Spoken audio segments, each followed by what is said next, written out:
idea is just isn't fair, what they put me through, because there wasn't one piece of information that says I did that. In any way, they turned my room upside down, went through all my books, all my videotapes, all my private things, and they found nothing that can say Michael Jackson did this. Nothing. But let me ask you a couple of questions. To this day, nothing. Still nothing. Let me ask you a couple. Nothing. Nothing. I got nothing. Michael Jackson was usually calm and soft-spoken in interviews, but every now and then, an interviewer would push the wrong button and get a surprisingly sharp response. From clever comebacks to moments when he refused to play along, these are some of Michael's most savage answers that caught interviewers completely off guard. Did you ever, as this young boy said you did you ever sexually engage, fondle, have sexual contact with this child or any other child? Never, ever. I could never harm a child or anyone. It's not in my heart. It's not who I am. And it's not what I'm not even interested in that. Michael Jackson's interview with Martin Bashir became one of the most talked about conversations of his career, largely because Bashir repeatedly pushed him with deeply personal questions. But Michael didn't always sit quietly and accept the framing. At several points, he challenged Bashir's assumptions and gave surprisingly direct responses, revealing that he was fully aware of how the interview was being presented. The others were very nervous, and I was nervous too, you know, because he was tough. How often would he beat you? Too much. Would he only use a belt?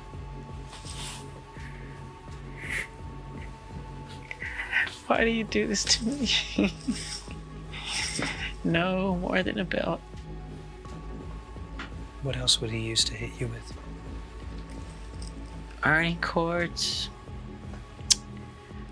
Whatever's around. His answers ranged from calm explanations to moments where his frustration became obvious. What makes these exchanges so compelling is seeing Michael push back against an interviewer who seemed determined to get a particular reaction. Throw you up against the wall hard as he could. See, it's one thing to... But you were only a child. I know. You were a baby. I know. It's one thing to discipline. And you were producing successful records. I know. He would lose his temper. I just remember hearing my mother scream, "Joe, you're gonna kill him, you're gonna kill him, stop it, you're gonna kill him," you know, and I was so fast, you know, he couldn't catch me half the time, but when he would catch me, oh my God, it was bad. It was really bad. The discussion then became much more emotional when Oprah asked Michael about his father. Michael explained that despite loving his father, he never felt that he truly knew him. He also admitted that he carried anger over some of the treatment he experienced growing up. Those childhood experiences had clearly left emotional scars that Michael was still dealing with years later. But I do love him. Yes, I understand. And I am forgiving. Yes. You know, I don't go around But can with you the really chip. forgive? I say this on my show all the time. Can you really forgive if you haven't gotten angry? If you haven't dealt with how you really feel? I don't know if you can go from having been abused to forgiveness. I do forgive. There's so much garbage and so much trash that's written about me that is so untrue. They're complete lies.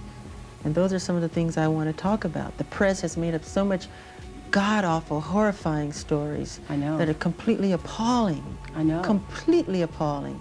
And so far from the truth. And it's made me to realize the more often a person tell a lie, the more times you hear a lie, I mean, you begin to believe it. If it's told often enough, you start to believe it.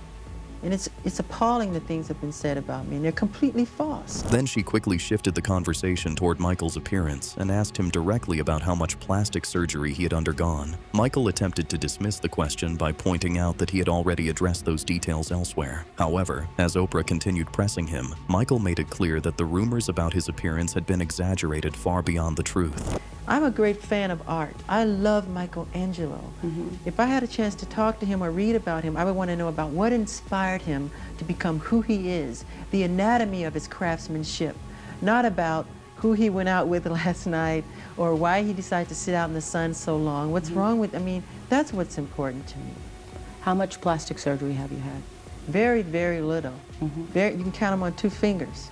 I mean, let's say this, if you want to know about those things, all the nosy people in the world, But Read once my we book. say it, we don't have to say it anymore. Read my Michael. book, Moonwalker. It's in my book. Uh-huh. You know, let's just put it this way. If all the people in Hollywood who have had plastic surgery, if they went on vacation, there wouldn't be a person left in town.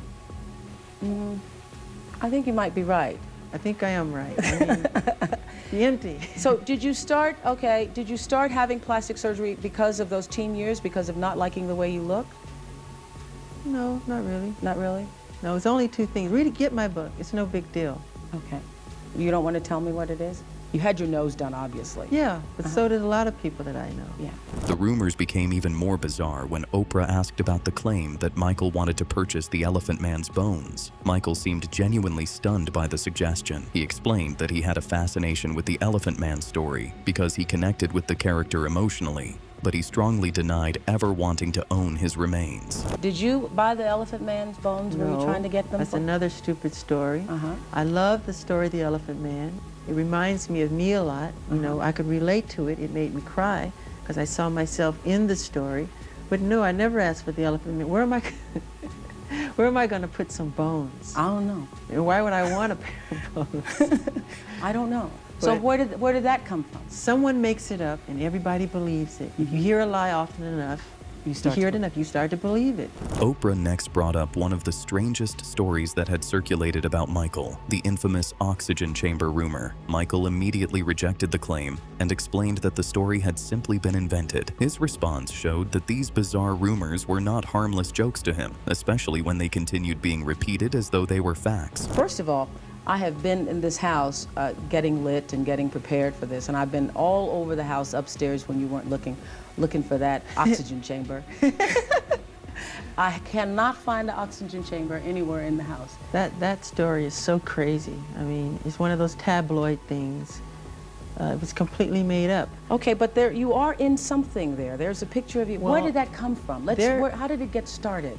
I did a commercial for Pepsi, and I was burned very badly. And we settled for like it was $1 million, and I gave all the money. We built this place called the Michael Jackson Burn Center, and that's a piece of technology that's used for burn victims, right? So I'm looking at the piece of technology, I'm touching it, feeling it, and decide to just go inside of it just to hammer around. Somebody takes a picture. When they process the picture, the person who processes the picture say, "Oh, Michael Jackson, he made a copy." These pictures went all over the world with this lie attached to it. It's a complete lie. Why do people buy these papers and it's not the truth?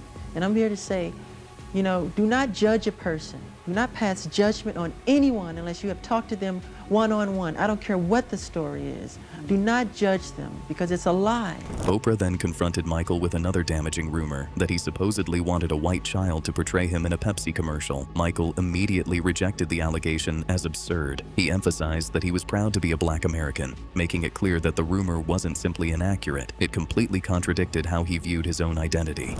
You wanting to have a little white boy play you in a Pepsi commercial. That is so stupid. That's the most ridiculous, horrifying story I've ever heard. It's crazy. I mean, why? Number one, it's my face as a child in the commercial. Me when I was little. Why would I want a white child to play me? I'm a Black American. I'm proud to be a Black American. I am proud of my race. I am proud of who I am. I have a lot of pride in who I am and dignity. Diane Sawyer came prepared with some of the toughest questions Michael Jackson had faced, but Michael wasn't simply going to sit back and accept the accusations being thrown at him. When Sawyer confronted him about the allegations, the settlement, and his relationships with children, Michael responded forcefully, repeatedly insisting that he had never harmed a child. One of his strongest moments came when Sawyer questioned why he had settled the civil case. And what do you think should be done to someone who does that? To someone who does that, what I think it should be done, gee, I think they need help in some kind of way, you know? How about the police photographs, though? How was there enough information from this boy about those kinds of things? The police photographs, Have police that they photographs. took of me. Yes. There was nothing that matched me to those charges. There was nothing. There was nothing that concurred. That's why I'm Nothing? sitting here There was talking to you nothing. today. There was not one iota of information that was found that could connect me. So when we've heard these that there was charges. a There was marking nothing. of some kind, No markings. Michael pushed back by explaining that his lawyers could not guarantee that justice would prevail if the case went to trial. He also became visibly frustrated when discussing the investigation, insisting that nothing found during the search proved the allegations against him. Rather than giving Sawyer the dramatic reaction she may have expected, Michael became increasingly direct. His answers turned the interview into a tense back and forth, showing a side of him that was far more confrontational than the quiet, soft-spoken image audiences were accustomed to seeing. Why did you settle the case? And it looks to everyone as if you paid a huge amount of money. Most of that's to get folklore. silence. I talked to my lawyers and I said, can you guarantee me that justice will prevail? And they said, Michael, we cannot guarantee you that a judge or a jury will do anything. And with that, I was like catatonic. I was outraged. How much money was it? Totally outraged. So what I said, I have got to do something to get out from under this nightmare. All these lies and all these people coming forward to get paid in these tabloid shows, just lies, lies, lies, lies. So what I did, we got together again with my advisors and they advised me, it was hands down, a unanimous decision, resolve the case. This could be something that could go on for 7 years. How much We money said, was let's get it behind us. Can you say Get how it? much? It's not what the tabloids have printed. It's not all this crazy outlandish money. No, it's not at all. I mean, the terms of the agreement are very confidential. I want He's to been ask. barred to discuss it. Then Diane Sawyer pushed further, questioning Michael about why he felt so comfortable being around children and whether an adult should maintain clearer boundaries. Michael didn't back away from the question. He insisted that the relationships were innocent and that there was nothing inappropriate about the affection he shared with children. When Sawyer pressed him about whether the sleepovers would stop, Michael challenged the premise itself, essentially asking what exactly he was supposed to be vigilant about. Here is a man who is surrounded by things that children love. Here is a man who spent an inordinate amount of time with these young boys. That's right. What is a 36-year-old man doing sleeping with a 12-year-old boy, or a series of them? Right. Okay, when you say boys, it's not just boys, and I've never invited just boys to come in my room. Come on, that's ridiculous. And that's a ridiculous question. But since people want to hear it, you know, the answer, I'll be happy to answer it. I have never invited anyone into my bed, ever. Children love me, I love them, they follow me, they want to be with me.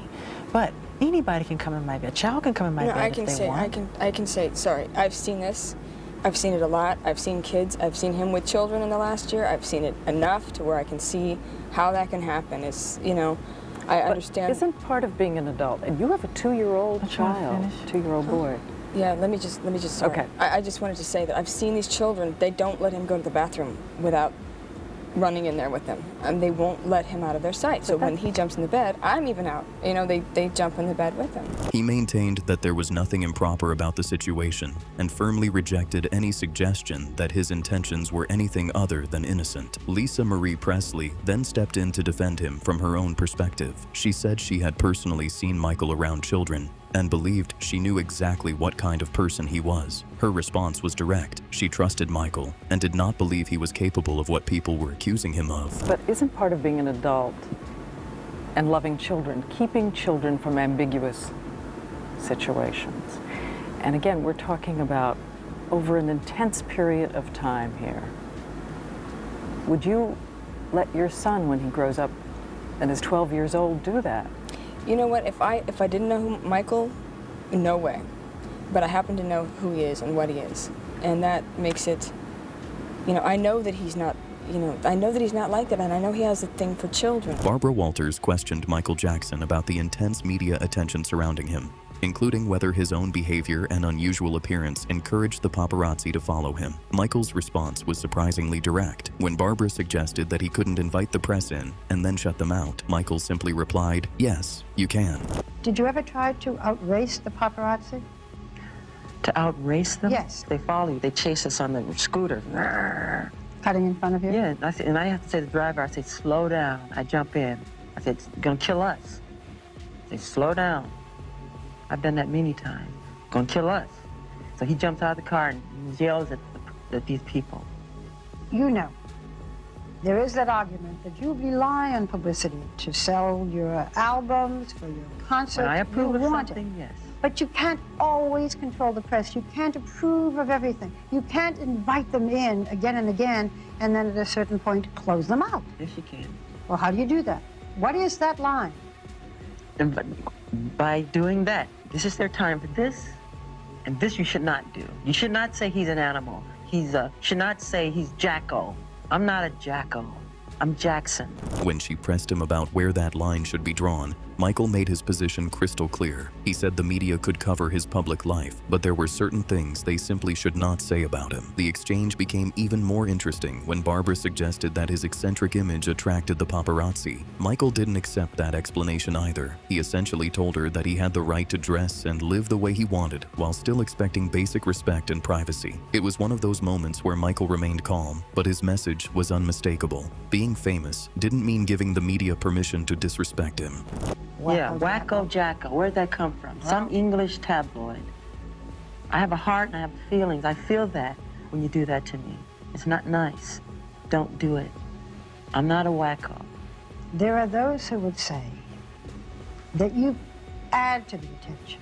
No, I don't. Well, the masks, the mysterious behavior. There's no mysterious behavior. There's a time when I give a concert, I like to have as many people want to come can come and enjoy the show.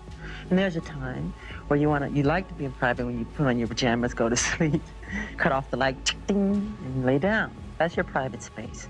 You go in the park, I can't go in the park, So I create my own park at Neverland, my own water space, my movie theater, my theme park. That's all for me to enjoy. Geraldo Rivera asked Michael how he dealt with stories about his life being exaggerated and sensationalized. Michael compared the coverage to watching a fictional movie, making it clear that he believed much of what was being reported simply wasn't true. When Geraldo asked whether he ever wanted to hold a press conference every week to deny each new rumor, Michael calmly replied that he believed truth will prevail. So is the family still closely knit despite all the kind of tabloid stuff over the years? That's sensationalism. How do you deal with that? How do I deal with sensationalism? Yeah, how do you deal with everything in your life being magnified, exaggerated? It's not true. Almost to a grotesque It's like looking at a fictitious movie because it's fiction. It's like watching science fiction. It's not true. And I know myself. And it's sad when other people have to read those things and they believe it. But do you feel like holding a press conference every week and saying, well, this is the rumor du jour? That's not true. No, because I know eventually the truth will prevail. And I'm about truth, you know? I've researched it, and I can't find anyone who's been more frivolously sued than you for the most outrageous reasons. He became even more pointed when discussing the constant attention, saying that celebrities are targets and that the bigger the star, the bigger the target. Michael's response showed that he understood exactly how the media machine worked, and he wasn't afraid to call out what he saw as sensationalism. It was a calm answer, but the message was clear. Michael wasn't going to let every headline define him. A woman called Billie Jean Jackson called and said, stop accepting any paychecks, Mr. Attorney. I'm the wife, and Billie Jean taking it obviously from your hit song. Yes. I mean, how do you first of all, does it affect you, the rumors? Does it affect me? Yeah. Yes, but I become immune in a way too. I'm very strong. I have rhinoceros skin, and but at the same time, I'm human. You know, so anything can hurt like that. You know, but I'm very strong. And I just don't like people hearing about such false information. For instance, did you father quadruplets last year? There was a crazy rumor that then they became twins, I know. I don't know what happened to the other two. Maybe they were abducted by aliens. Yeah, I heard about that story. No, I don't have any twins. And they said I'm hiding them or something. No, it's another made-up rumor. So it's completely false. Yeah, I think the bigger the star, the bigger the target. I'm not trying to say I'm the super-duper star of the city. I'm not saying that. I'm saying, you know, the fact that people come at celebrity. We're targets. And, but truth always prevails. And I believe in that. I believe in God. You know?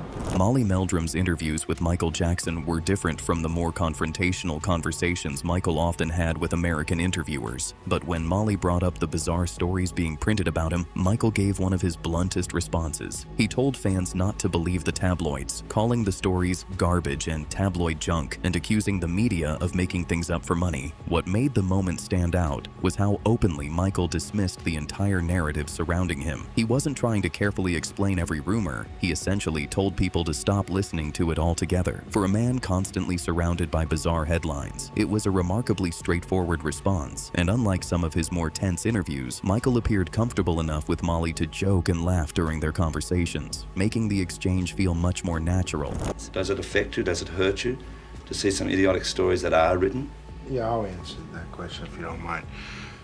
it hurts me. And if it hurts me, I know it hurts Michael. He's a little more blasé about it than I am. I mean, he just sort of shrugs it off. But I find it very terrible that some of the stuff that is written, particularly about plastic surgery, and the majority of it, not the majority, all of it is garbage and rubbish. And you know, if that's the best thing that's the only thing they can figure out to do with their life, then you know, they're pretty sick people. I like to sneak into theaters without being noticed sometimes. Sometimes there's really nothing you can do about it. It's the price you have to pay. Well, I've heard sometimes you turn up in the most unexpected places to your friends dressed in that they don't even recognize you. I have incredible disguises. I can fool my own mother, and I enjoy doing it because I get to see life the way it really is sometimes. Another interview where Michael Jackson gave a particularly direct response to the accusations was his 2003 interview with Ed Bradley for 60 Minutes. By this point, Michael was facing new criminal charges, so Bradley confronted him directly about the allegations and asked what he had to say about the accusations against him. What is your response to the allegations that were brought by the district attorney in Santa Barbara that you molested this boy? Totally false. Before I would hurt a child, I would slit my wrists. I would never hurt a child. These are totally false. I was outraged. I could never do something like that. What made the exchange stand out was Michael's willingness to confront the accusations head-on. He didn't simply give a vague answer and move on. He repeatedly insisted on his innocence and challenged the narrative surrounding him. The interview also showed how exhausted Michael had become with being constantly judged through headlines. Yes. How would you characterize your relationship with this boy? I've helped many, many, many children, thousands of children. Cancer kids, leukemia kids. This is one of many. For years, he had dealt with sensational stories about his personal life, and now the accusations had reached an even more serious level. His response was essentially a demand to be heard directly, rather than through the media's version of events. It became another example of Michael refusing to quietly accept the accusations being put to him. Tell me why you developed Neverland. Because I wanted to have a place that I could create everything that I never had as a child. So you see rides, you see animals, there's a movie theater. I was always on tour, traveling, you know, and I never got a chance to do those things. So I compensated for the loss. Right? I have a good time. I mean, I can't go into a park. I can't go to Disneyland as myself. I can't go out and walk down the street. There's crowds and bumper-to-bumper cars, and so I create my world behind my gates. Everything that I love is behind those gates. If you want more videos like this, hit like, subscribe, and share your thoughts in the comments.